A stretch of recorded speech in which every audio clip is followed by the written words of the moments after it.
Another scandal for Facebook. This time the tech giant is under fire after the social network was used to auction a child bride in South Sudan.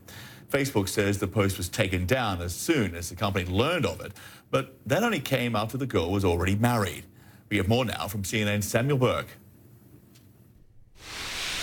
A barbaric use of technology. That's how humanitarian organization Plan International is describing the auction to marry a girl in South Sudan who they say is just 16 years old.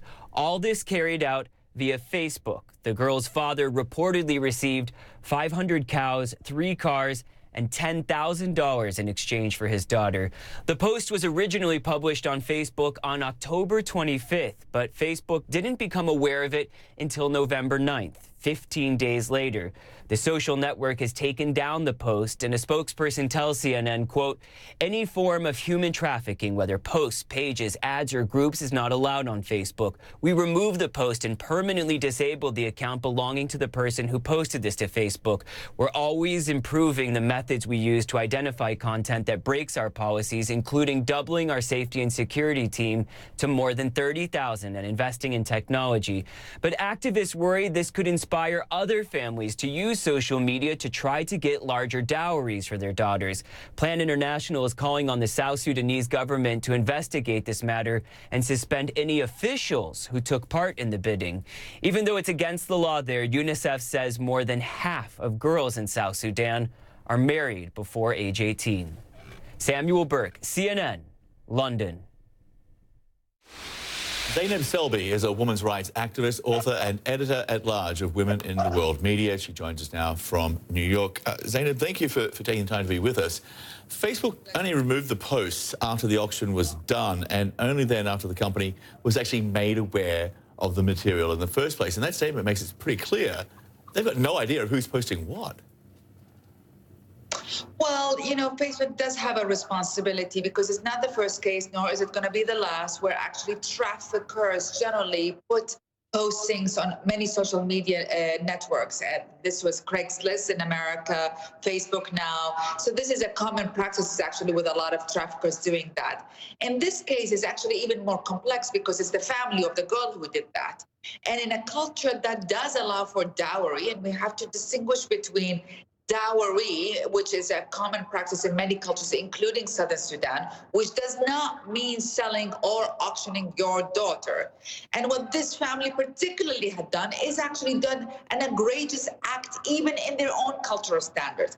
So there are a few things here that we need to distinguish. One is not to generalize all Southern Sudanese culture. Second is actually to hold social media platforms responsible for such acts, and they have to do something to make sure that they mitigate some more damages from happening to women and girls.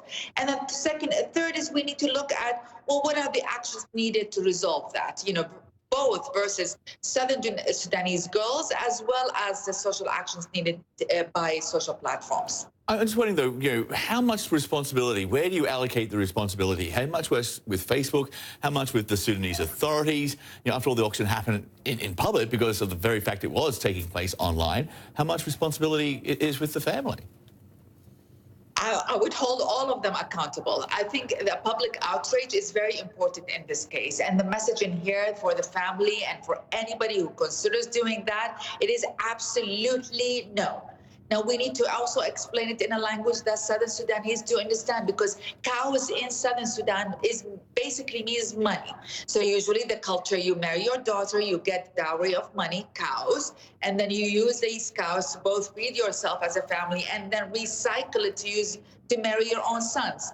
And when you talk to a lot of Southern Sudanese girls, they say, look, we need to actually get jobs. We need higher education. We need secondary education, because the jobs are more incentives for us and for our parents to get us into jobs rather than marrying us. It's a more financial incentive. So first, we need to look into these things. Second, Southern Sudanese government does need to look into that. It's a big issue. It's a big crisis in Southern Sudan.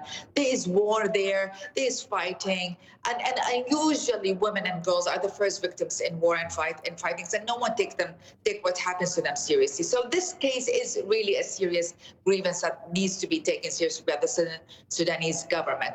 And then social media platforms, again, it is very important because a lot of traffickers, above and beyond this case, a lot of traffickers manufacturers do sell ads and exchange in different platforms about girls being sold in trafficking. So they do need to take this case very, very seriously, because it's an indicator of a much larger behavior that is happening in the world.